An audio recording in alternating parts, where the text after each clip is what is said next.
Storybeans presents The Shy Blobfish Who Found a Friend. Deep in the peaceful, shadowy waters of the ocean, where the sunlight barely reached and the sand was soft and cool, lived a shy little blobfish named Bob. Bob spent most of his days hiding in a hole beneath a large mossy rock on the seabed. He was quiet, gentle, and kind-hearted, but he didn't have any friends.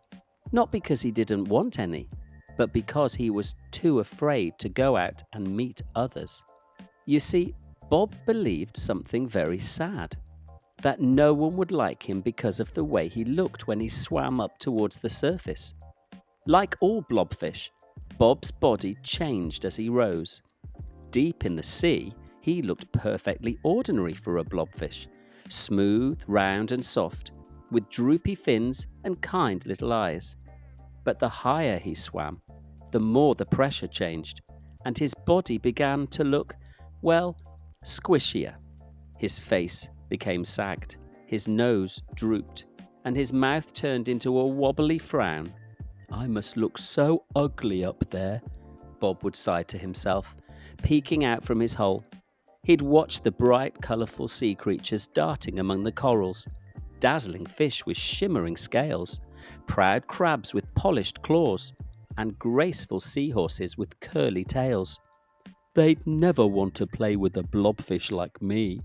So, day after day, Bob stayed hidden, listening to the chatter and laughter of the reef community from afar. One peaceful morning, as Bob dozed in his hole, something unusual happened. A sound reached his ears. A faint voice carried down through the water. It was calling out in distress. "Help, please! Someone help me!" Bob's eyes snapped open. He listened carefully. The voice was weak, trembling, and far away, coming from the shallows near the coral reef. His heart began to race. Someone was in trouble. He poked his head out of his hole and looked up at the sunlit water far above. The current had been strong that morning. Perhaps someone had been caught in it and swept toward the dangerous coral. Bob hesitated. "If I go up there," he whispered to himself, "everyone will see me and I'll look awful." And then the voice called again, even weaker this time. "Please, help!" Without thinking any more, Bob started to swim upwards. He kicked his little fins as fast as he could. The water grew brighter, and the pressure began to change. Bob could feel it. His face started to sag, his soft skin puffed out, and his mouth wobbled into a frown. "Oh no," he thought miserably. "I must look so silly, so ugly. What if the others see me? What if they laugh?" For a moment he slowed down. He could still turn back. He could hide in his hole, safe and unseen. But then he shook his head. "No, someone needs me. That's more important than how I look." Summoning all his courage, Bob pushed on, swimming through the gentle waves until he reached the coral reef. And there, caught between two sharp coral branches, was the creature who had called for help. Bob gasped. It was another blobfish. A female blobfish with the same saggy, squishy face that Bob feared so much in himself. Her fins were tangled in seaweed, and she was struggling to break free. "Hold on," Bob called, rushing to her side. The female blobfish looked up at him with wide, grateful eyes. "Oh, thank goodness you came," she said. "I got swept up in the current, and now I'm stuck." Carefully, Bob tugged at the seaweed, using his soft fins to ease it off her. He helped her wriggle free from the coral's grasp. Finally, with one last gentle pull, she was free.